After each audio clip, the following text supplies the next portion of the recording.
আসসালামু আলাইকুম প্রিয় বন্ধুরা, সবাই কেমন আছেন? আশা করি সবাই ভালো আছেন। আজকের নাটোরে জামায়াতের কর্মী সম্মেলনে লক্ষ লক্ষ বা হাজার হাজার জনতার উপস্থিতিতে বক্তব্য রাখছেন আমিরে জামায়াত। চলুন আমরা কথা না বাড়াইয়ে তার কথাগুলো শুনি। যারা সাবস্ক্রাইব করছেন ধন্যবাদ, যারা সাবস্ক্রাইব করেন নাই সাবস্ক্রাইব করার জন্য অনুরোধ রইল। আমিরে জামাত ওয়াসসালাতু ওয়াসসালামু আলা রাসূলিল কারীম ওয়া আলা আলিহি ওয়া সাহবিহি ওয়া আহলি বাইতি আজমাইন, আম্মা বা'দ। বাংলাদেশ জামায়াতে ইসলামী ঐতিহ্যবাহী নাটোর জেলা শাখা আয়োজিত এনএস কলেজ মাঠের আজকে কর্মী সম্মেলনের সম্মানিত সভাপতি বাংলাদেশ জামায়াতে ইসলামী নাটোর জেলা শাখার সম্মানিত আমির জনাব অধ্যাপক ডক্টর মীর নুরুল ইসলাম, মঞ্চে বসা বিশেষ অতিথিবৃন্দের মধ্যে রয়েছেন বাংলাদেশ জামায়াতে ইসলামের অন্যতম সহকারী সেক্রেটারি জেনারেল, নির্বাহী পরিষদের সম্মানিত সদস্য, রাজশাহী বিশ্ববিদ্যালয়ের সিনেট সদস্য জনাব মৌলানা রফিকুল ইসলাম খান। উপস্থিত আছেন বাংলাদেশ মুহাম্মদুর রাসূলুল্লাহ সাল্লাল্লাহু আলাইহি ওয়াসাল্লাম মক্কা মুকাররমা থেকে মদিনাতুল মুনাওয়ারায় যেদিন হিজরত করছিলেন। এই বন্ধুগণ, আপনারা এই দাবি তুললে হবে না। এই যে মিডিয়ার ভাইয়েরা আছে, এটা তাদের পেশাগত দায়িত্ব, এই দায়িত্ব তাদেরকে পালন করতে দিতে হবে। সুতরাং আপনাদেরকে ইন্নাল্লাহ মা'আস সাবিরিনের কাতারে থাকতে হবে।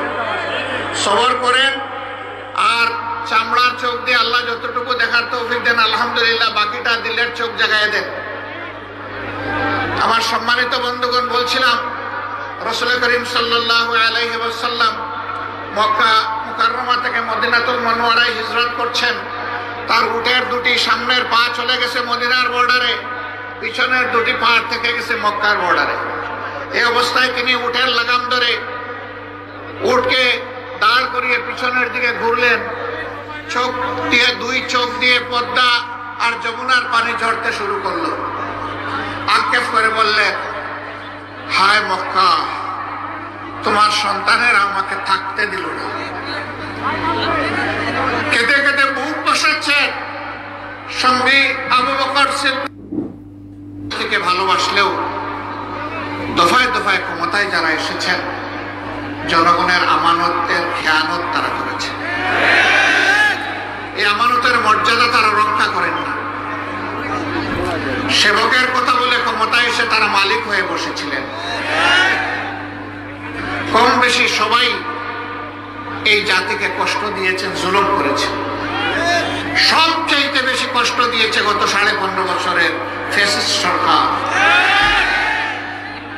তারা সবার গায়ে হাত দিয়েছে। আমাদের সেনাবাহিনী দিয়ে শুরু করেছে, আর আমাদের বুকের সন্তান যুবক যুবতীদেরকে দিয়ে শেষ করেছে।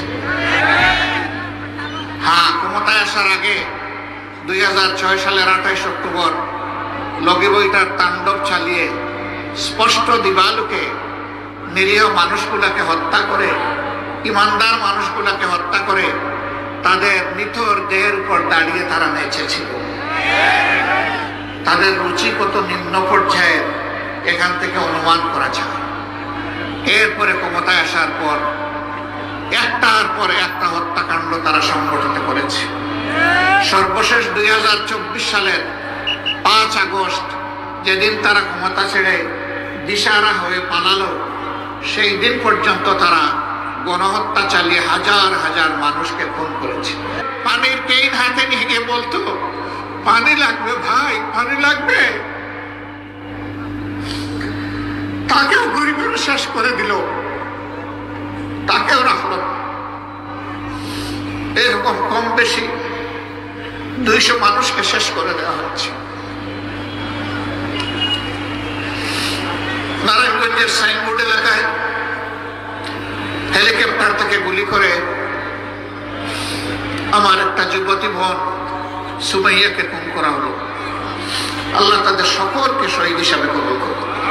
এই গরিব পরিবারটি জবাব দিয়েছে, আমরা প্রথম যে ঠিকানা খুঁজে পেয়েছি, এই ঠিকানা আমরা হারাতে চাই না। রাজশাহীতে আরেকটি যুবতী মেয়ে, তার স্বামী ছিল রিক্সাওয়ালা। ওই রিক্সাওয়ালা ভাইটির তার মা, তার স্ত্রী, তার দুই ভাই তারা সামনে আসলেন, কষ্ট ভরা বুক নিয়ে কথা বললেন। একটা পর্যায়ে মেয়েটিকে জিজ্ঞেস করলাম, মা তুমি কেমন আছো? বলল আলহামদুলিল্লাহ ভালো আছি, কিন্তু আমি তো 6 মাসের অন্তঃসত্ত্বা,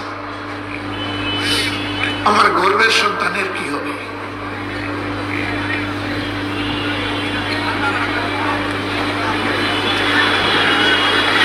ব্যক্তিকে বলেছিলাম তোমাকে মা যখন ডেকেছি তখন গর্ভের সন্তান ওই জাতির সম্পদ এবং আমাদের, এরও দায়িত্ব আল্লাহর উপর ভরসা করে আমরা নিলাম এবং সারা পরিবারের দায়িত্ব নিলাম। একটা সন্তানও রাস্তা থাকা অবস্থায় আমি রাস্তা ছেড়ে চলে যাব না। যদি আপনাকে খুন করা হয়, আপনার সন্তানকে খুন করা হয়, আমরা দুইজনই শহীদের মিছিলে সামিল হয়ে যাব। কেন? এরা 18 কোটি মানুষের উপর জুলুম করেছিল, এই জন্য সমস্ত জনগণ এই আন্দোলনে সম্পৃক্ত হয়ে গিয়েছিল। স্বৈরাচার তখন বুঝতে পেরেছিল তাদের রিজেক্ট শেষ। বঙ্গভবনে কিন্তু খাবার রান্না করা ছিল, কিন্তু সেই রান্না কিন্তু মুখে উঠে না। বলিল্লাহুম্মা মালিকাল মুলকি তুতিল মুলকা মান তাশা ওয়া তানজিউল মুলকা মিম্মান তাশা ওয়া তুইজ্জু মান তাশা ওয়া তুযিল্লু মান তাশা বিয়াদিকাল খায়র ইন্নাকা আলা কুল্লি শাইইন কাদির। আল্লাহু আকবার। সেই মহান সত্তা আল্লাহ, যিনি সকল কিছুর উপর ক্ষমতাবান, ক্ষমতা দেওয়ার মালিক, কেড়ে নেওয়ার মালিকও তিনি, ইজ্জত দেন তিনি, আবার বেইজ্জত করেন তিনি। তারা যখন ক্ষমতায় ছিলেন, আহারে এদেশের শ্রেষ্ঠ সন্তান আলিম উলামাকে তারা কত বেইজ্জত করেছে। পায়ে বেড়ি দিয়ে, হাতে হ্যান্ডকাপ দিয়ে জেল থেকে ওই জেলে, জেল থেকে কোর্টে তারা টানাটানি করেছে, তাদেরকে খুন করেছেন, গুম করেছেন। দেশপ্রেমিক বিভিন্ন দলের মানুষকে তারা খুন গুম করেছেন, সাধারণ মানুষকে খুন গুম করেছেন।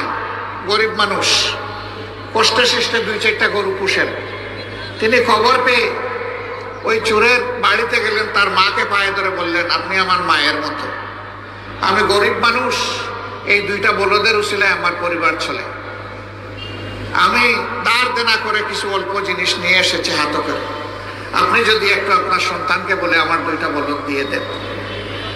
ওই মা বলল বাবা আজকে তো আমার মা ডাকতেছ, আমার সন্তানকে যদি হাতে নাতে ধরতা তুমি কি 2টা কিল কম দিতা? হিসাব করে তো সবগুলোই বসাইয়া দিতে হবে। আশা করি তারা সেদিকে যাবে। আমরা এরপরে দাবি দিয়েছি বাজার মূল্য মানুষের নাগালের ভিতরে নিয়ে আসো। এখনো আওয়ামী সিন্ডিকেট বিভিন্ন জায়গায় বসে আছে, তবে পুরোনো সিন্ডিকেটরা বলে ভাই আমাদের জমিদারি এখন নতুন জমিদারের হাতে চলে গেছে, এখন আমাদের হাতে আর এটা নাই, আমরা নতুন পুরাতন কোন সিন্ডিকেট দেখতে চাই না। মানুষের উপরে জুলুম বন্ধ করতেই হবে। সরকার যদি উদ্যোগ নেয় আমরা আমাদের সর্বশক্তি দিয়ে সরকারকে সাহায্য করবো ইনশাআল্লাহ, এদেশের মানুষ সাহায্য করবে ইনশাআল্লাহ।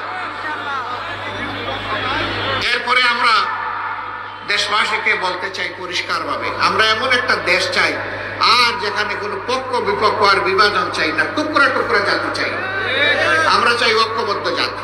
মুসলমান, হিন্দু, বৌদ্ধ, খ্রিস্টান আমরা সবাই এ দেশের গর্বিত নাগরিক। আগেই তার হাতে কাজ, উপযুক্ত কাজ পৌঁছে যাবে ইনশাআল্লাহ। আমরা যুবকদের হাতকে দেশ গড়ার কারিগরের হাতে পরিণত করবো ইনশাআল্লাহ। সেই দিনের অপেক্ষায় আমরা আছি। প্রিয় দেশবাসী, এই দায়িত্ব পালন করার জন্য বাংলাদেশ জামাতে ইসলামের কর্মীরা আজকে আপনাদের পাশে দাঁড়িয়ে প্রস্তুত। আমাদের লক্ষ লক্ষ কর্মী আজকে আওয়াজ তুলে বলছে জীবন দেব, কিন্তু দেশের স্বাধীনতা সার্বভৌমত্ব কোথাও বিক্রি হতে আর দেব না। আমরা বিদেশে বন্ধু চাই, কোনো প্রভু চাই না। আমরা সমমর্যাদার ভিত্তিতে সকলের সাথে বৈদেশিক সম্পর্ক রক্ষা করব। কারো লাল চোখের দিকে আর আমরা তাকাবো না, এবং আমাদের দিকে কেউ লাল চোখ তুলে তাকাক সেটা আমরা বরদাস্ত করব না। আমরা পিন্ডির হাত থেকে মুক্ত হয়েছি অন্য কোনো জায়গায় বন্দী হওয়ার জন্য নয়, বরঞ্চ সত্যিকারের একটা স্বাধীন দেশের নাগরিক হওয়ার জন্য। সাম্যের বাংলাদেশ করতে চায়, এটাকে আপনারা সবাই চান? বুঝে শুনে বলতেছেন চান? মনে রাখবেন, এটা এমনি এমনি আসবে না, তার জন্য আরো অনেক লড়াই করতে হবে। এই জন্য